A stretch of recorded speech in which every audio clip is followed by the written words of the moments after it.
Hey, Nikki. Hey, Salina. Hey, y'all, and welcome to Sweet Tea and TV, where I am sad to say that this is the first of two final main episodes with our Golden Gals.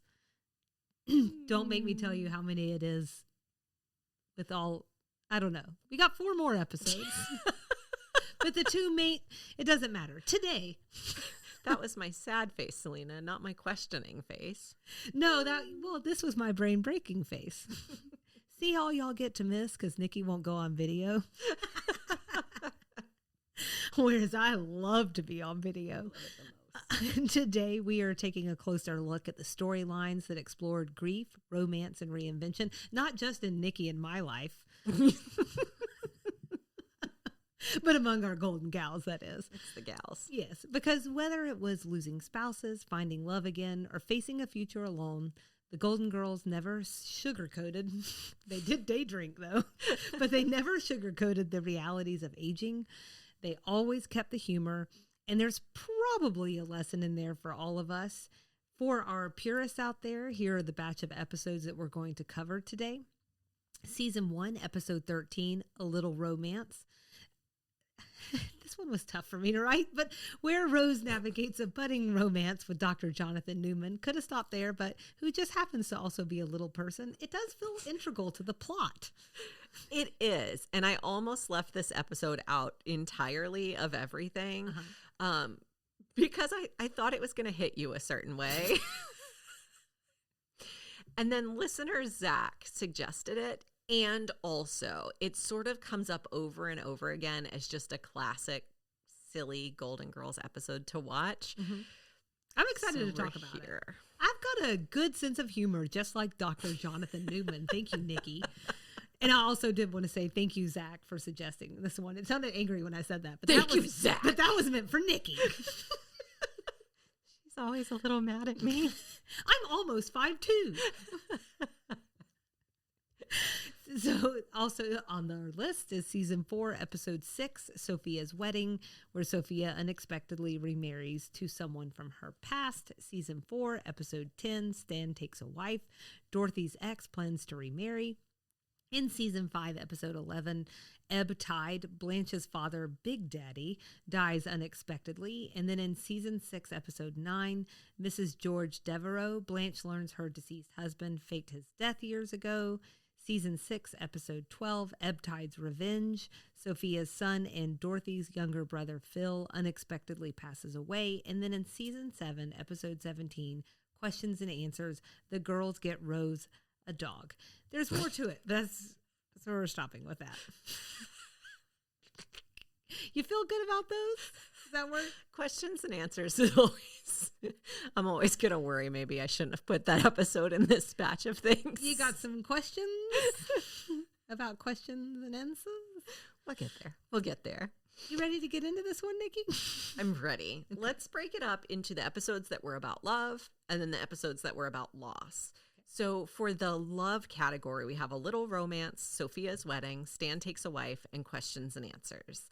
So thinking about those top moments that stuck with us, whether it was emotional or comedy or the actor was just really good, what's on your list for this batch of episodes?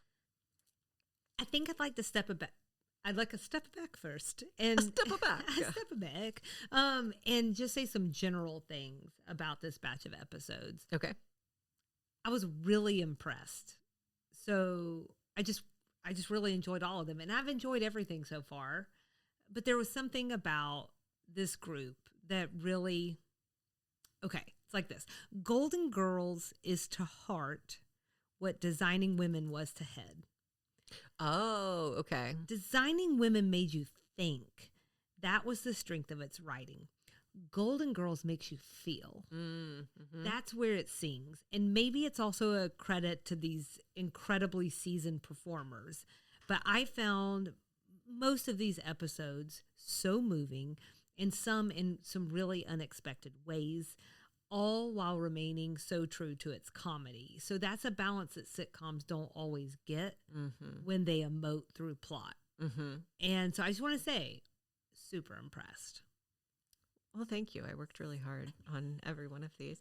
That's such an interesting way to put it, kind of comparing not comparing, almost contrasting the two. I hate to put the two shows together because I think a lot of people try to compare them, and I just don't think they're comparable. They're just very different shows. And I think that's a great way of putting it. Head and heart. And maybe that's why I love Golden Girls so much, because it does have so much heart. And I'm an empath, you know? I'm a feeler. You are a feeler. So I don't. Sounds dirty when you say it. I don't know why. Emotionally. I am an emotional feeler. Yeah, stop touching me, Nick. So I have those top moments. I have one from Sophia's wedding. Okay. I'm going to say that I was actually surprised because this did not take the trajectory that I thought it was. Oh, I thought Max was going to die.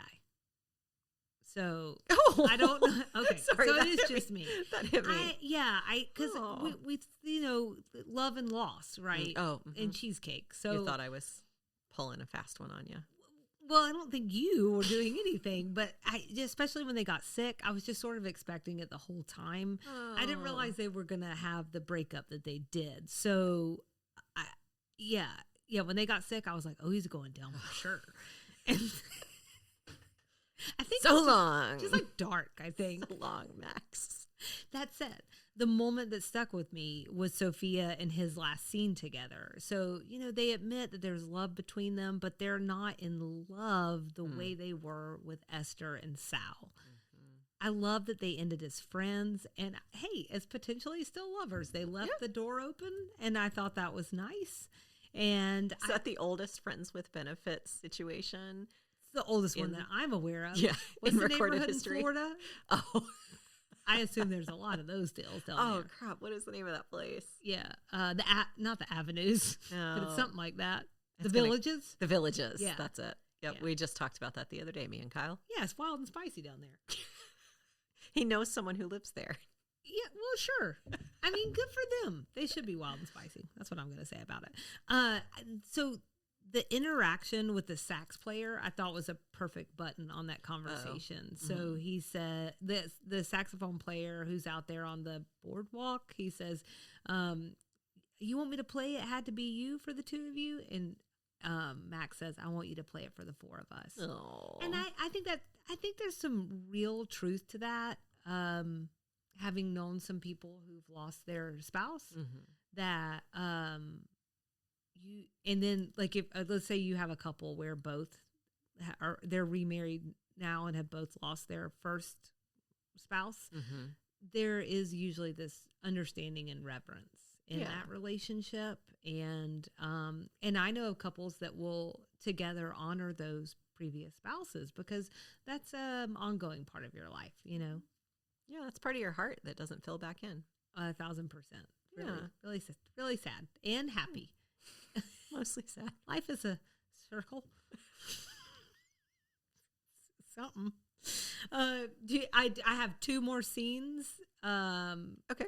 But do you want me to just go ahead and knock them out? Are they sad? Oh yeah, I love sad perfect. stuff. No. Go. So Go for it. These are both from Stan Takes a Wife. Okay. I think this episode is another credit to B. Arthur and Herb Edelman's chemistry, who plays Stan. The two of them together, waiting to see if Sophia is going to be okay. I thought that was a really beautiful moment between the two of them. Most of the time to this point, Stan has gotten on my nerves, except for maybe in the finale when he stops by or when he steals her. Yeah. But and gives her his blessing. That's right. She didn't need it, but it was still nice. I thought this scene, though, in the hospital was funny. It's sweet. They have this wonderfully natural rhythm together. And I think you can't just listen to it. You really have to watch it because it's more than the words. It's the way you see Dorothy open up. We see that trust when she lets him hold her. While they wait, you see her body relax. She sort of, lays her head down on him. That is a specific level of intimacy, especially for a character like Dorothy, who often has to hold it together for everyone else. Not that anyone in this room would understand what that feels like. I don't know what that feels like. That's right.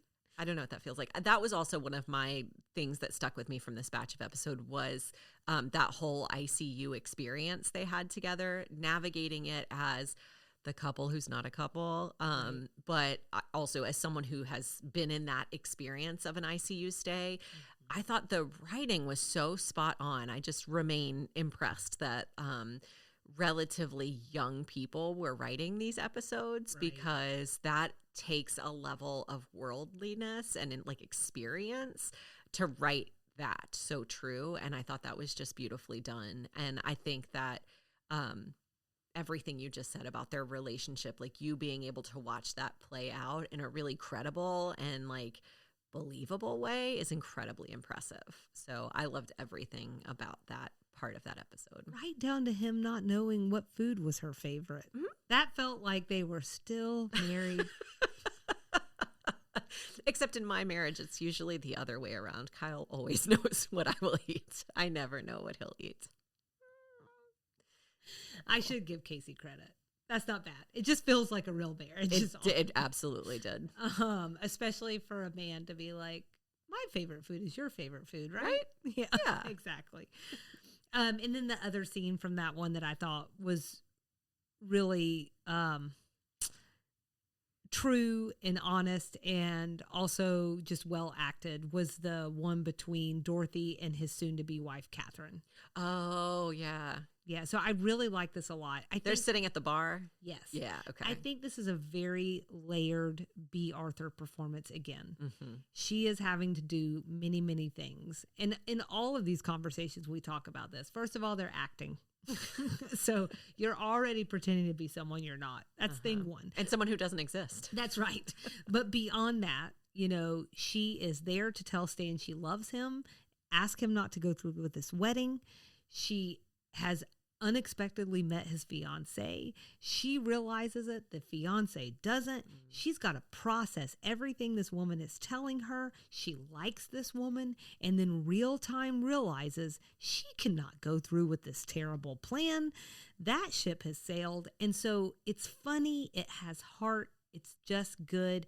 And I was going to ask, did you notice what sign she says she is? Horoscope sign. Oh, yeah. I've got it in my other observations section. I'll keep that to myself. Who then. would have guessed that Dorothy's a Leo? Who would have guessed it? The best. I know. When she said Leo, I was like, yes, we're here. Tell me more. Yeah, that scene was wonderful. I love when she's sitting there at the very beginning and she's like, give me another round. And he's like, you've had enough. And she's like, I'll say when I've had enough. And he hands her peanuts. That was absolutely fantastic. So great. Where is he when I'm face deep in a Lay's bag of potato chips? You know, the other thing I think that's great about that scene is sometimes when we're watching the show, and this happened a lot in our discussions around designing women, we'd be like, I just feel like that's not true to Julia's character. Like, Julia would never do that. Why do they have her acting so against character here? And then in this part of the episode, I kept finding myself thinking, like, Dorothy is too good for this. Dorothy knows this is not the right thing to do. Dorothy is going to go blow up Stan's life. She doesn't really want to be married to Stan. She just loves the comfort of it. Stan was not a good husband to her. She knows she deserves better. And I had forgotten that little, like, how it was going to end, that she wasn't going, I mean, I knew she wasn't going to end up with Stan, but I couldn't remember how all of that was going to play out.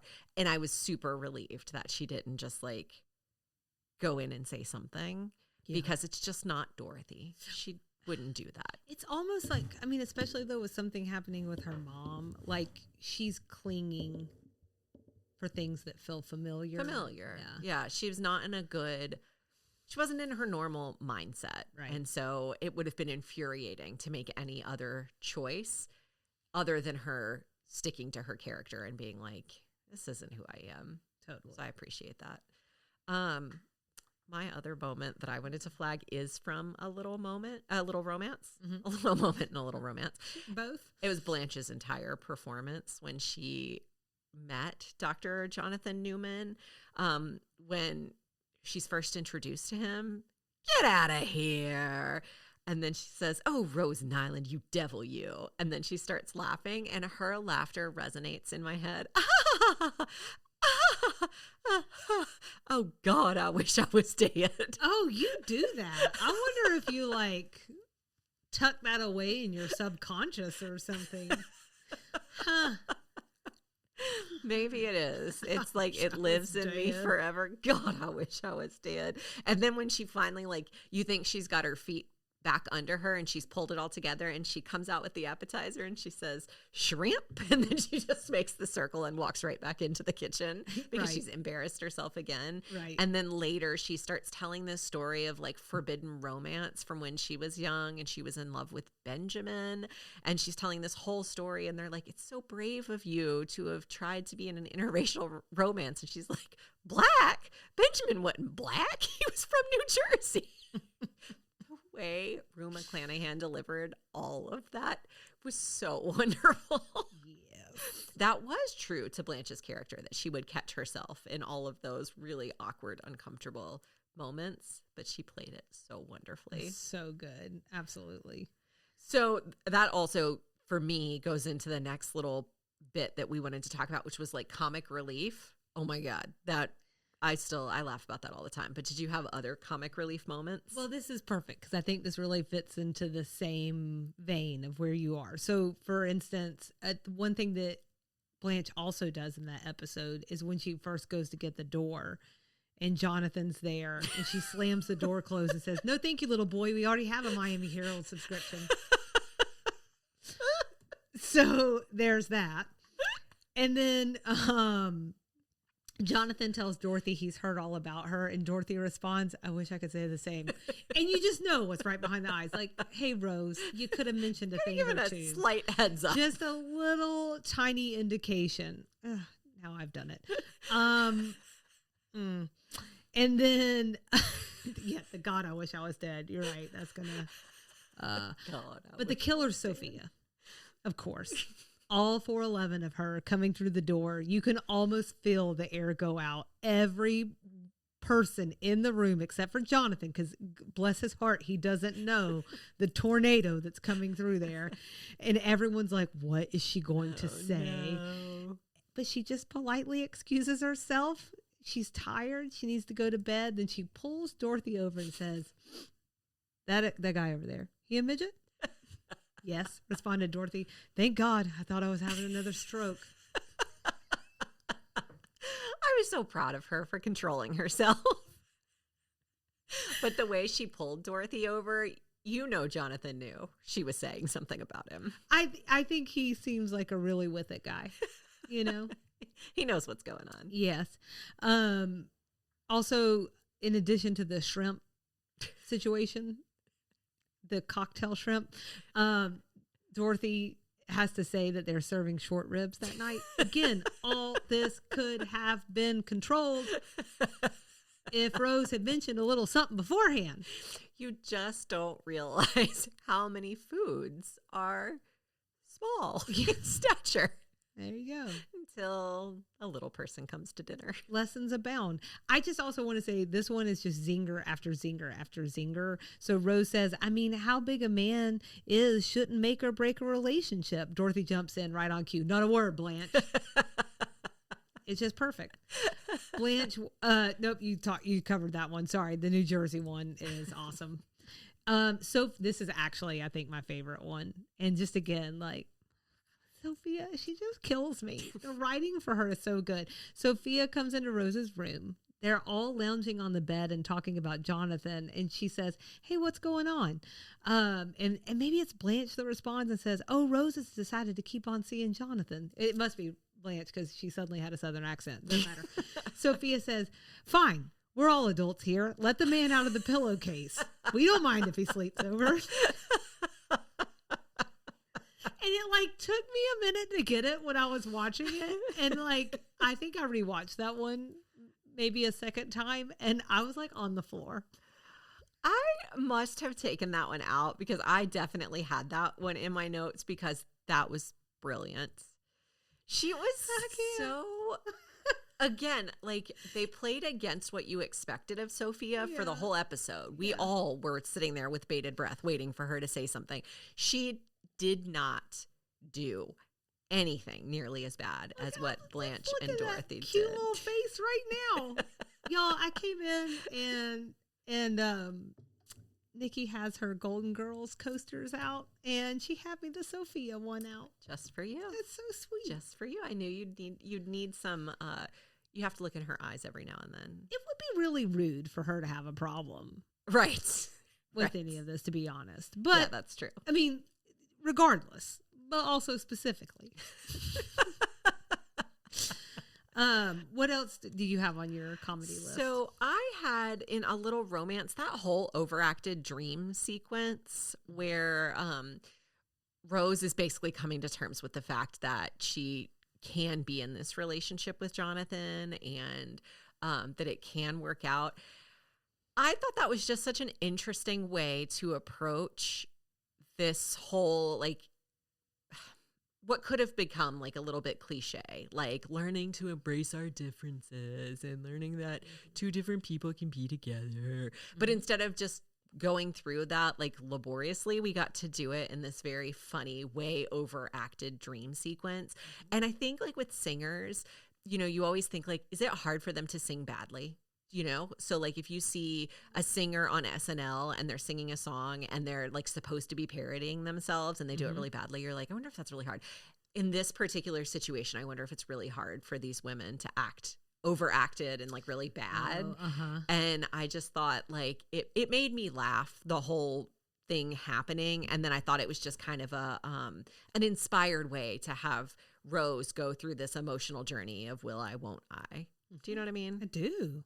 Yeah, no, that was great. Also, just a little sidebar. Nope, not a sidebar. Good grief. Hold on, let me get the music queued up. Yeah, just a side note.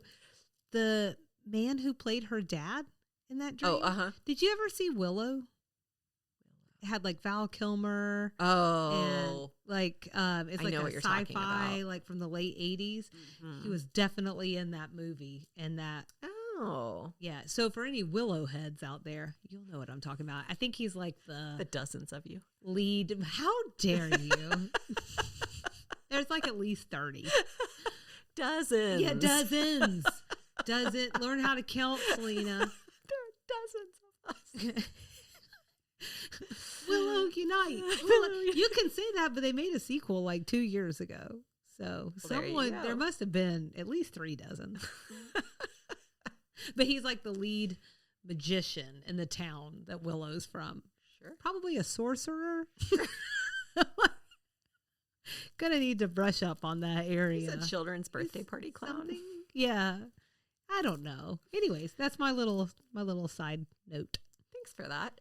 I also wanted to highlight the scene of the women approaching Stan before his wedding and Stan's wedding. Okay.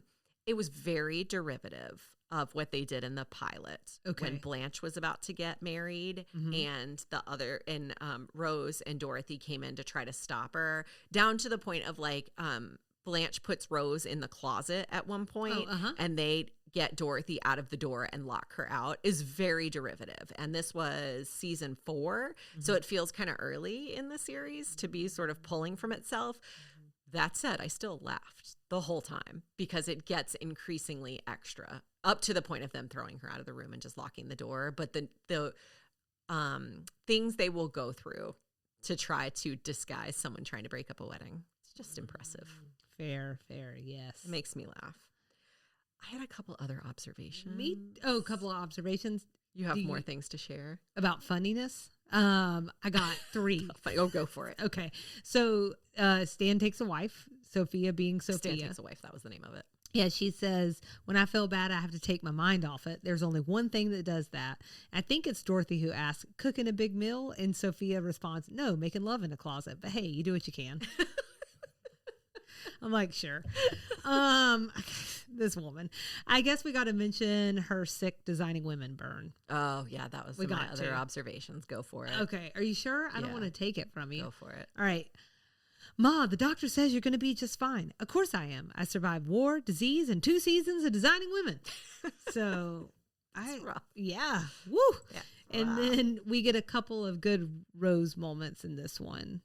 Confusion over Dorothy's story about Stan. And Dorothy says, I wasn't alone. Stan came by and stayed with me, brought me food, held me, showed me that special part of himself. And then Rose goes, right there in the waiting room? Dorothy, not that part, Rose. And there must have been another good moment, but I gotta tell you, I didn't write it down. Which I feel like is my Rose moment. You just make something up. Make it up quick, go. Oh, yeah, just be funny. Be funny. No pressure. I have just like, I couldn't put them anywhere else. There's just other observations I wanted to share. The Designing Women reference was one of them. Okay. Like, man, that was rough. Yeah. That was rough. I'm like, which seasons? Let's talk about it. Yeah, we probably could timeline back where they were in time. Totally. Season 4, 85, 86, 78. They're like 87, 88. I'm thinking they were probably just referencing that's like the first two seasons. Yeah. Just the first two. In Sophia's wedding, Dorothy said, I have a feeling the three of us are going to be together a long time. That was just really ironic, given that we know that it's Dorothy that's gone at the end. Oh, yeah. I also wanted to make sure you didn't miss that Quentin Tarantino was an extra in Sophia's wedding.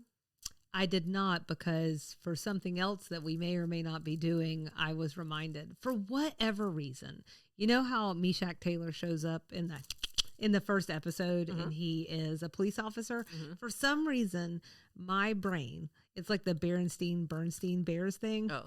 I had Quentin Tarantino there with him as a police officer who came to the door. So there's that. Okay. Well, then you were pleasantly surprised. I missed it. He's Elvis instead. But then I think it might be the greatest cameo 30 years later. Right. Unintentional cameo. Right. And he said he makes a lot of money. He did the first few years made a lot of money off of that being in that like tiny little bit of the episode just because it was constantly in rerun. Wow. On that note, because the B plot of Sophia's wedding was all about the Elvis fan club, I thought it was worth reminding folks that you did a whole segment on Elvis memorabilia. I think it was in season 3, episode 3. So folks should go back and listen to that. Do you think, or did you look it up and you I know? looked it up. I know. Okay. Then you had the Designing Women reference. Dorothy's a Leo. Leos are wonderful. I think that's under my list. Okay. We did a couple of Elvis segments. We gave him his due. Back in our Southern days. Back in our Southern days. That's right. We even had a peanut butter, banana, and bacon sandwich. I still think about it from time to time. Got a lot of flack on that on social media. People are so difficult. It's got a lot of time on their hands. Not me. Depends on the day. Are you ready to talk about loss? Oh, God, yes. Probably could have flipped this one around. It's just the holidays. Let's talk about deaths. So, Ebb Tide, Mrs. George Devereaux, and Ebb Tide's Revenge. Top 3 moments. Salina? Okay, so I've got one moment from Ebb Tide. This was... God, okay. So the scene where Blanche talks to her dad's, like, casket is just... You know, I think so. I did like capture all of that dialogue. I don't think we have to do that. What I'm going to say is that we see, from my vantage point, a real humility here with Blanche. Something I have not seen in her character a ton, not in the episodes that we've watched. She is open about her flaws as a person, as a daughter. She is open about her love and what he meant to her. It was really special. Yeah. Like a really beautiful scene. The line that broke me is when she said, I'm nobody's little girl anymore. I want to say something. First of all, that's not true. Yeah.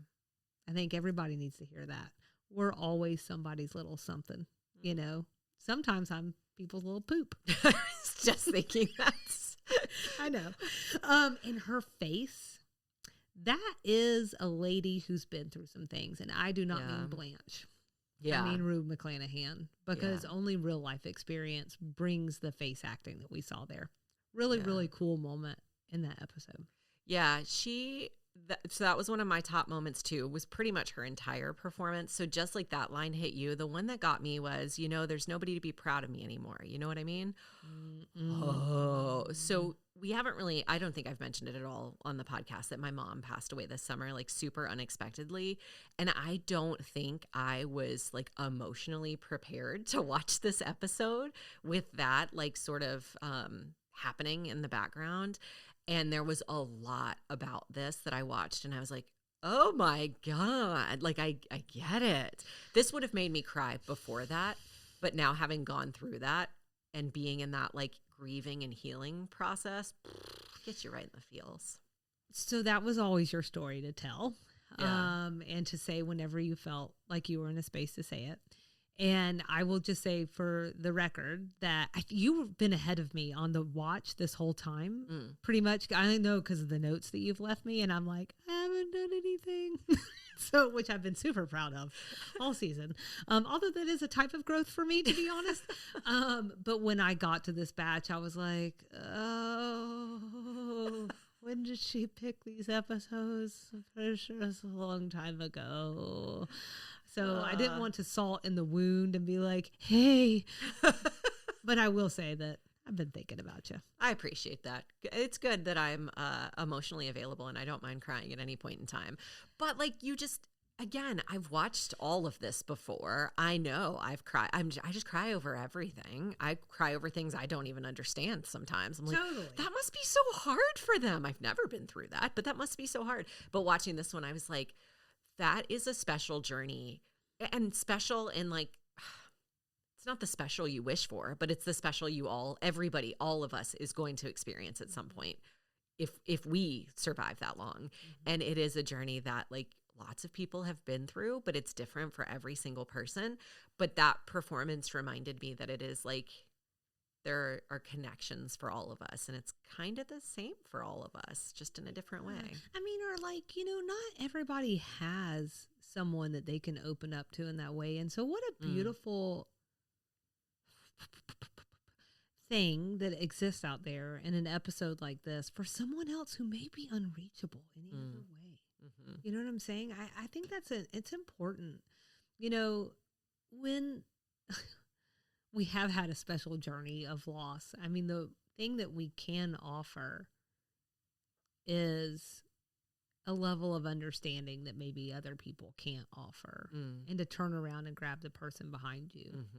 Because I will tell you that until I had experienced significant loss, I could want to be there with someone, but you don't know. You don't know what you don't know.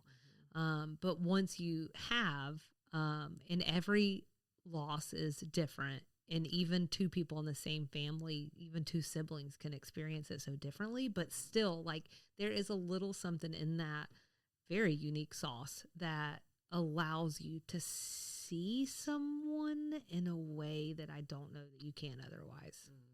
So that is something that it offers. So there's something. See, and that's, you got to see Blanche in a different way. That's right. Because she went through that. I have a sort of an upper here. Okay. Having some mic issues. All right. Yes, but I want to make sure that everyone knows it. In Mrs. George Devereaux, the whole twist that it was a dream, I thought was pretty brilliant. Sorry, spoilsies. Should have put that out there. For who? I don't know. Okay. Someone who hadn't made it to that episode yet. Oh, Salina. Okay. We'll be spoiling some things. It allowed you to take this really dramatic storyline and put it into a sitcom without it feeling overly silly. And then it also allowed them to be funny throughout the episode, because it's all going to wrap up in the end that it was a dream anyway. And so you're like, oh, that's why these things were happening. So like, there was a whole bit kind of in the middle where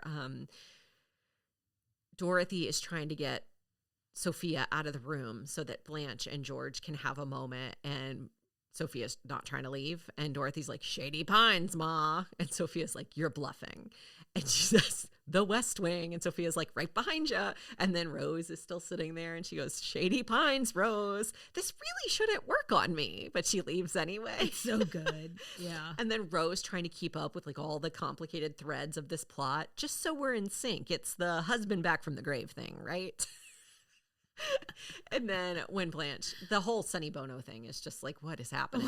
When it's a dream, it makes way more sense. Yeah. But Sonny Bono, get off my lanai. Love it. Love it. So I'm also, my moment from was was from this episode, one of mine. And I want to tack on to what you were saying, because if you have listened to my reactions to dream episodes in Designing Women, I am usually pissed. Not your favorite. It is my least favorite plot device. The only thing you could do that to really just send me into the stratosphere is to also sing in a dream. You know, if you really just want to punch me in the face. Bonus points if it's World War II theme. This is what I'm saying, you know. And so I was so surprised that I thought this was an excellent use of that device. Mm-hmm. Because, and I want to say this is just in general another standout Blanche episode. Mm-hmm. This dream had purpose. We're not trying to trick the audience. It's not an obvious sign of desperation in the writer's room, which is also the thing that just makes me, ugh. It's showing that she is so much more than the Blanche that we get to see. Mm-hmm. And she is a human who is in love with another human, and that human is gone. And it straight up tore my heart out to think about this dream happening over and over again. Because that's really part and parcel of all of this, right? Right. It's not just that it's a dream. It's that she's had it so many times that they know exactly what is going on. Mm-hmm. And when she stretches her arms out to reach him and he's not there, I mean, that was straight up brutal. That was hard. That was real hard. But she does it beautifully. Yeah. You know, it was absolutely wonderful. She had clearly made peace with the fact that this was what was going to happen. But like, I love that she came back around at the end of the episode, and the difference was this time she got to hug him, and she hadn't gotten to hug him before. Right. And it sort of is that support to how people are like, you know, the whole thing about her being a man eater or whatever is overblown. Mm-hmm. Like, she's just a woman who's still in love with her husband. Yeah. You know? And so that was really, this was the first taste I had gotten of that. Yeah. And then I cheated and I had, well, maybe I didn't. You got 3, Salina. Oh yeah. So I've got 4. Okay. You cheated. I cheated. I have 2 from Ebtide's Revenge. Okay. There were a number of things that one could read as dusty in this plot line, but I thought that Dorothy's eulogy was really beautiful. Mm-hmm. There was such pain and honesty in it. I don't, you know, sometimes I can't decide whether it's a disservice to sit here and read lines. What I will say is that I love the way that she played around with emotion in this. She is using mad, but she is talking about love. Mm-hmm. And I think it's really important when she gets down and she is also like asking, like, why didn't you just give us a chance to tell you how much we loved you? Mm-hmm. And I think there is, there's something really important in all of this, because we don't always, we rarely get that chance. Mm-hmm. You don't usually get to, it's not a sewn up, perfect, beautiful thing. That's rarer. And so I don't know. And I also think a lot of times, especially on TV, they just try and play a eulogy, or in real life, like it's all perfect and wonderful. I like the raw honesty. Mm-hmm. So that was my number 1. And then number 2 is that whole scene with Sophia and Angela at the tail end of the episode. We get to see a really vulnerable side of Sophia, who finally admits that she is upset that her son was dressing like a woman. You know, and we get the why, which sort of boils down to that thing that it often winds up being, which is like, she didn't know what was going on or why it happened. And as a parent, she was taking it on herself, you know, and also she was born in like 1900. So they're not going to understand that, you know, so through the 2025, what year are we in? The 2025 lens, like, yeah, someone born in 1900 is like, you know, she would be over 100 now. She's not going to understand. Yeah. So I thought that all that was really, really good. Yes, I agree. I think Estelle Getty's entire performance here was wonderful because, fun fact, I've also gotten to be on the observation end of a mother losing her son before their time. Mm-hmm. And that little bit at the end where she says, I loved him. He was my son, my little boy, my baby is gone. I wept openly over that. She delivered that so beautifully. She, like you said, she was having this difficult, just the parent back and forth. No one wants their kid to be different, and you want to do anything you can to make them normal. And then when they're different, you think it's about you, so you lash out and you push them away. And then you get to this point, which Dorothy said in her eulogy, like, you don't get another chance. Like, it's over. Like, we don't get to tell you how we feel anymore. And I don't hold that against Phil for staying away. Like, would you come back if your mother hates this very integral part of your personality and who you are? No, you're going to avoid that, because who wants to feel like a disappointment every time they come home? But you can also understand where Sophia is coming from. She's from a different generation. This is foreign to her. She doesn't get it. She thinks she's failed. And then ultimately, the takeaway is he's gone. And none of that crap matters, because he is just absolutely gone. That's beautiful writing. That is a beautiful performance. And that is the way that TV shows just don't talk about loss. They just don't capture that. We had loss on Designing Women. I don't know that I ever felt this raw and emotional over any of it, because this feels so real. Mm-hmm. So, same. Yeah, it was absolutely beautiful. And if you think about Estelle Getty, I mean, she has 2 sons. Yeah. So she's able to tap into that. So I think there's like, sometimes, like we've talked about this before, sometimes like I go back and I read the lines, not in this case, but they'll be like flat. Yeah. And then one of these ladies will bring it absolutely to life. Yeah. The other thing is like, even though her sons survived past her, she lost a lot of men in her life to HIV. Yeah. And she, we've learned through other avenues and, like resources, that she looked at these young men in these plays behind the scenes and on the stage as surrogate family, found family. And she was on the ground floor of the epidemic. So she was able to tap into all kinds of things. And then that's that layered performance. I would imagine. But yeah, I'm glad that we set this up again. I'll say it. Sad and comic relief. See what I'm saying? So that we don't wind up crying in our shoes. Absolutely. Or that we at least are able to wipe our eyes afterwards. Not with the shoe. I have like a billion. Oh yeah. I have a few from Ebb Tide, actually. Okay. So the kind of thing that's happening under the current of Ebb Tide is that Blanche is the belle of the ball. Well, I don't remember what she called it. I don't know. The citrus queen or something? Whatever it is.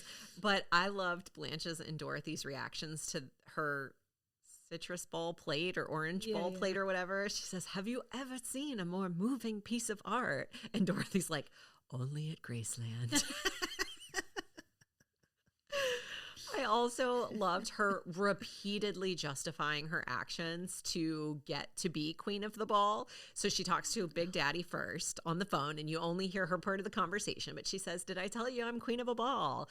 And she goes, twice, but I probably would have anyway. And then she talks to Virginia and says the same thing, clearly implying that she had to sleep with someone to get to be the queen of the ball. And I thought that was a really funny repeating joke. And then I thought you would relate to this one, because I certainly did.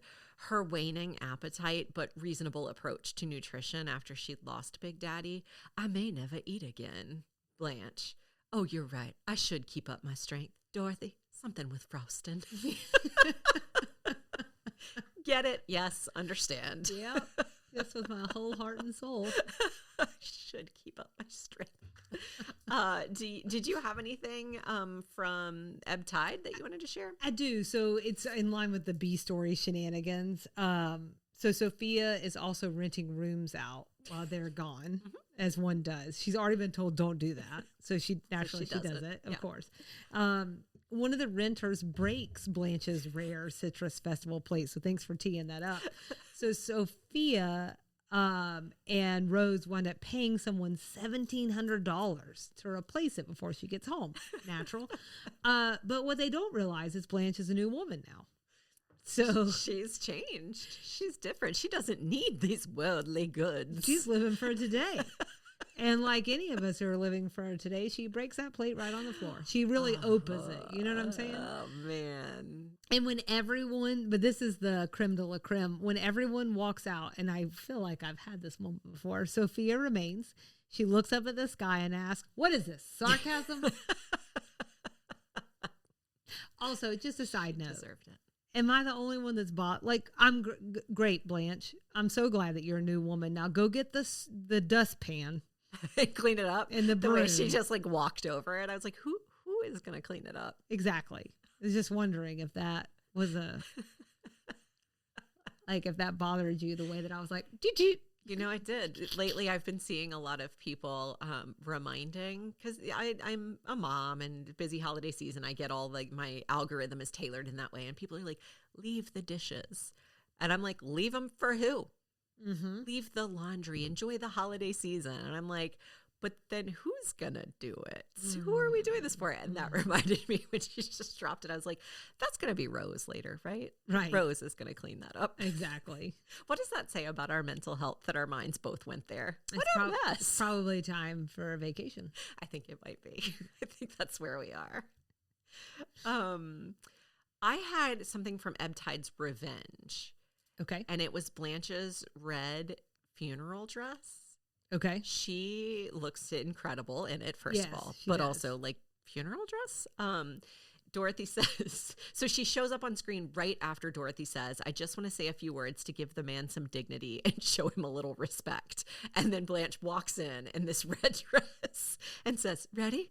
And Dorothy says, to run with the bulls in Pamplona? And then seconds later, Sophia calls her Satan's secretary.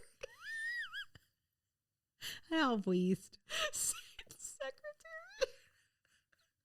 I kind of like that she wore red to a funeral. I'm not saying I would do it, but I'm saying like I kind of love it. It's wonderful. She looks Yes. dynamite in the dress. She does. We've used it on social media. Second of all, like, who says mourning has to be black? You should probably just look your best. And Totally. she does look her best. Totally. Grab life by both handles.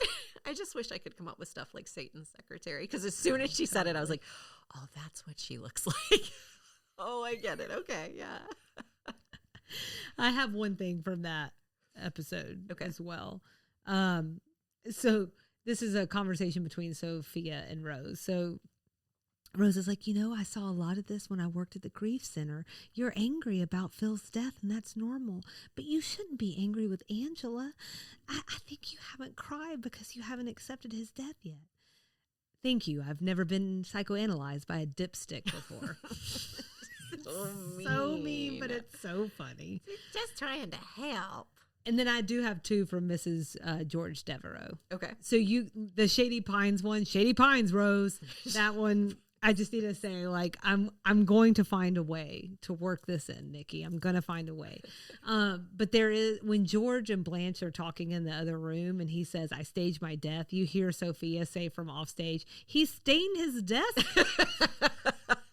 There's nothing that ever won't get me about someone mishearing something, especially when it's like in the same pentameter or rhyme. You know what I'm saying? I'm like, this is just perfect. And honestly, Casey and I do it all the time. I'm like, you and I are going to make terrible old people. We're already doing it. Someone has to go to the doctor and get their ears cleaned out. Gotta happen. And then my other one was Rose opens up about being deceived. So she says, someone was actually able to deceive me once. Do tell, Rose. St. Olaf's most famous OBMAG. What's that? An obstetrician magician. The amazing Shapiro. He delivered Bridget. But it was so confusing. It's a girl. Now it's a dove. Now it's a glass of milk. I don't know how he got her in that deck of cards. But there she was, right after King of Hearts. Is this your baby? Okay, a lot of times the St. Olaf stories are like touch and go for me. This one was pure magic. Must be the old OBMAG. OBMAG.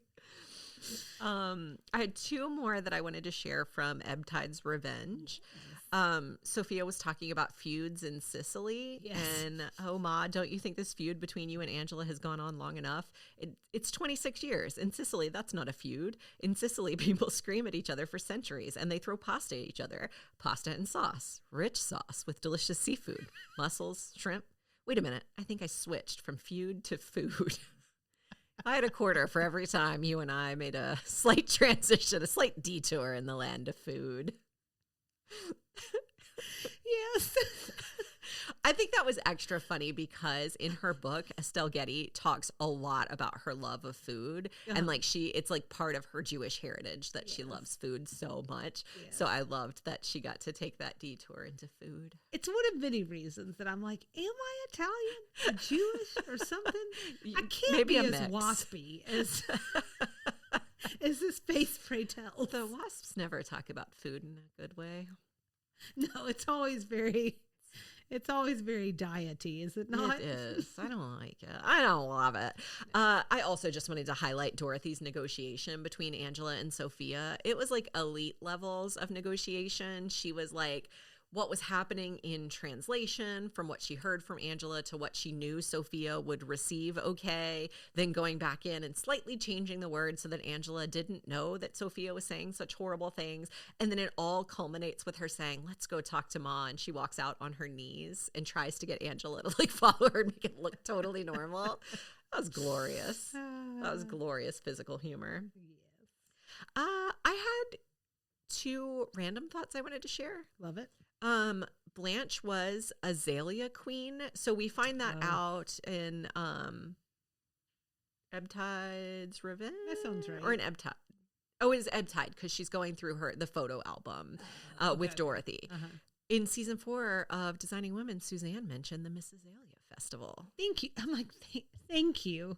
Because I had that same thought when I was listening. But I think I may have been cleaning my kitchen. Multitasking. The old multitasking. Mm-hmm. It was the Miss Azalea dress, just for funsies. It was the Miss Azalea dress that she was trying to get Anthony to wear when he went to be Consuela. Yes.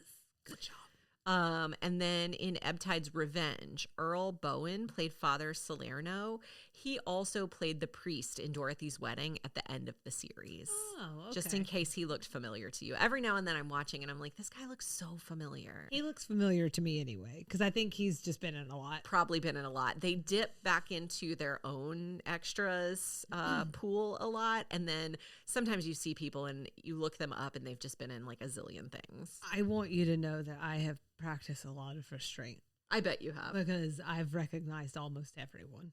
I do not have that same level of restraint, so I'm very proud of your I think you release. do. I think you do. So other observations. Let's talk about which issues they tackled best, love or loss. Do you think one did better than the other? I think I was just, we've already talked about this some, and both of us have teared up over the lost ones. Not me. You can't prove it. That's true. I can't. But I think, for me, it was, both were tackled well. The lost ones are on another level. Yeah. For me. I completely agree. I don't know if it's that loss kind of fits better in the wheelhouse of the characters as being an older generation. So you expect that they're going to run into loss more, right? Mm-hmm. So I don't know that maybe the writers, even though they were younger, they knew they were writing for older people. So they like tended toward stories of loss. Mm-hmm. Or if it's that the ladies had all kind of already experienced their great love. We've already talked about Sophia. Sal was the great love of her life. George was the great love of Blanche's life. So they've already experienced that and nothing else was going to ever measure up. So the love episodes sort of fall a little flat sometimes. But either way, I think the loss episodes just hit me a lot harder. Yeah, I think it's really challenging in a TV or really any situation. I mean, there's very few on-screen couples that I'm like, oh, you know what I'm saying? It just, I think it's Jim harder and Pam. for them to. Damn, I do love Jim and Pam. Phil Dunphy and I'm forgetting your name right now. Claire, thank you. Phil and Claire Dunphy. Really, let me tell you, I dug real deep for that. It happened fast. It happened so fast. It did, but I mean, I almost called her haven't watched Julie that show because I was thinking of Julie Bowen. Yeah. Oh, that's Well, It's true. It happened. It has the ability to be true. Yeah, I mean, like maybe like I feel so lame saying this, but like Kate and Leo. Oh, You know, yeah. that was one. Like, you know, the 13-year-old in me will cry forever over the loss of that couple. You know, but most of the time, I don't know. It just it doesn't ring true. Yeah. It just seems like, and a lot of times, I think especially in sitcoms, you see two people together that are supposed to be together, and you're like, they have zero chemistry. Yeah. So they're sleeping together in real life. Sure. Yeah. Obviously. Obviously. So thinking about love and loss, or thinking about this batch of episodes, was there anything that didn't work for you? There's nothing that didn't work for me. I wish I had gotten a little bit more about the B plot with Rose and her dog. What was his name? And her dog? Yeah. Oh gosh. Harvey, Jim, Oh, Pam. I had it written down at one point and it's gone now. Is it maybe Harvey? Claire Dunphy? Salina. Oh, what a treat that would have been, honestly, for me. Yeah, I wish I'd gotten more of that. Yeah. You know, because I do think there is something really interesting to talk about the relationship between people and pets. You know what I'm saying? It's real, like, as you look at my stuffed animal version of Jackson. Yes, real. It's a real, they're part of families in a way that has become so much more. Mm-hmm. And so I love that you put that episode in there. Mm-hmm. We didn't say squat about it. Well, Dorothy really monopolized a lot of that episode with the Jeopardy plot. But like there was so much sweetness in that. And so, I you know, first of all, that a pet can enrich someone's life so much that they cared enough to bringing a dog into the house to cheer someone up is a big deal. And then giving your dog away to cheer somebody up is a big deal. So it was really like a pay forward situation. So I just wanted to give that one some due somewhere. So that was the only place I could work it in. I would have loved if we could have had her have that dog for just like a couple episodes to like really cement that she had a relationship with him, right? Before they just went and did that, right? It happened real fast. And that is actually one where I'm like, something happened here where they had to make some fast changes, I think. Yeah. I think that going along with me saying the episodes about loss are the ones that hit me the hardest. In this like particular batch of episodes, I think it's partly because the other thing that I just don't love about Golden Girls, just to be totally honest, is the will they won't they of Dorothy and Stan's relationship. It's not my favorite plot line because Stan has so few redeeming qualities. Like, of all the episodes where he shows up, you've seen the two where he is the most wonderful. Like, this is it. Yeah. This is it. Right. And he shows up. I think I read 18 episodes he's in. So they call him the fifth Golden Girl. Two of them I like wonderful in. Right. So I don't love that. So I think Stan is really funny. Mm-hmm. I love when he's on screen. I think he's funny, but I don't understand why Dorothy just continues to be like drawn to him. He was kind of crappy to her. I mean, he was pretty crappy to her and wasn't a good husband. Like you said, I think in this one particular episode, Stan takes a wife. She just was yearning for like the familiar, but there are lots of other episodes where she pines for him a little more than I care for.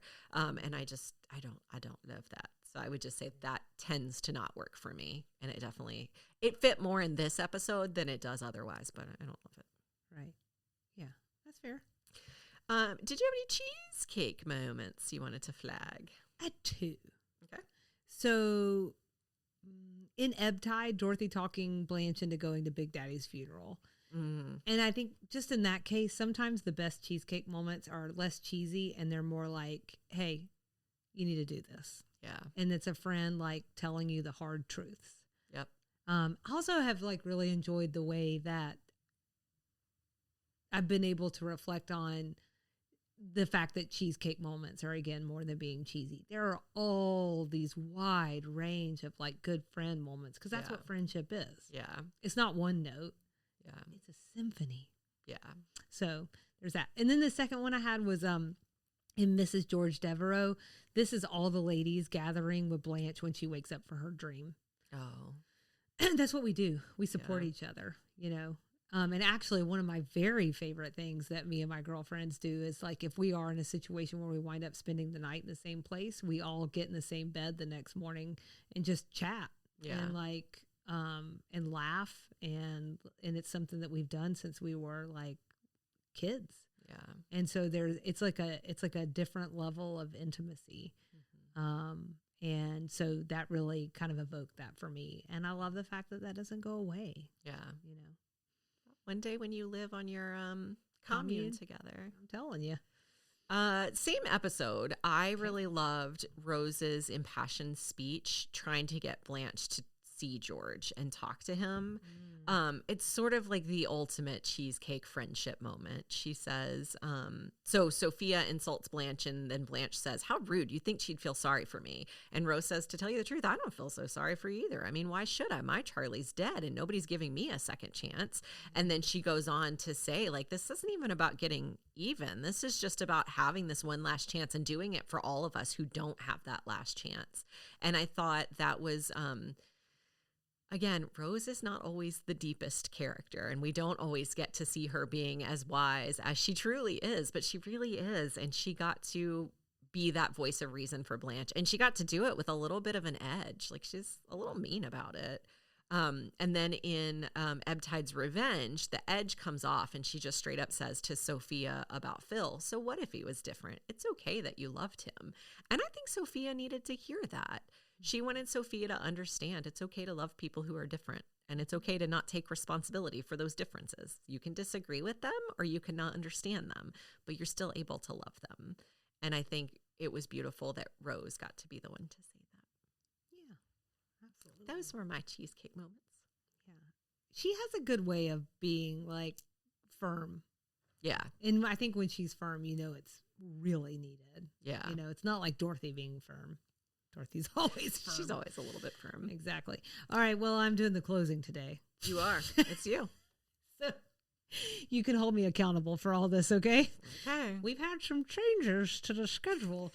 Oh, shoot. We should have mentioned that at the top, that this is airing a week later than normal. But now it's a surprise. Yep. So next up, whenever in time that winds up being, is a holiday season, for Pete's sake. You know, things happen. It's going to be our catch-all episode. That is, despite our best efforts, there are a few more episodes that we just have to talk about before we close out our time with Golden Girls. So we hope you will join us then. Also, I probably should say somewhere at some point in time that we were going to cover the Lifetime reunion special. I believe we even said somewhere here that we were going to do that. Then we skip right past it. Here's the thing, guys. 40th year since this came out. Lots of Golden Girls content out there. We did watch it. If we had reported back on it, it would have sounded just like our 40th anniversary podcast. And so no one needs all that. Nope. You know? Nope. No one needs all that. So we would love everyone to follow along with us and engage. You can find us on Instagram and Facebook at Sweet Tea and TV, or on TikTok at Sweet Tea TV Pod, on YouTube at Sweet Tea at Sweet Tea TV Pod. Nope. You can find us on YouTube, y'all. Okay. Email you Sweet see Tea. why I skip it sometimes. I do. Email us at sweetteatvpod@gmail.com. You can just go ahead and write Nikki at the top of that. But she does tell me about things. I do. And then also, of course, we have our own website, so you can find us at www.sweetteatv.com. There are also several ways to support the show. You can tell your friends and family about us. Do that first and foremost. Please rate and review the podcast wherever you listen. Let those be your Christmas presents to us. Oh, that would be beautiful. Mm-hmm. We also take presents. We also have some additional ways available from the website. She's an only child, guys. It really hangs out, you know? Our support us page. Just look at it. Maybe you like it. I think it's still Designing Women themed. Probably. It may be. All right. You want to be our proxy pig. I did change the About Us page. It's like whatever, you know? At some point, I was no longer dressed like Daria in my photos. So, you know, things are coming along. And then anywho's come back on Thursday or sometime for an all-new Extra Sugar and Book Club. Yeah? Okay. All about Golden Girls Forever, an unauthorized look behind the lanai. If you're feeling spry, you could read and then catch up on it with us real time. If I was feeling spry, maybe I'll finish the book. If you're feeling spry this time of year, tell me where your secret lies. Meth. Or legal meth, whatever that version is these days. In the 90s, it was fin. That's how old I am. But not so old that there was cocaine in the Coca-Cola. You know what I'm saying? That's the dividing line. Anyways, you know what that means, Nikki? What does it mean, Salina? It means thank you for being a friend.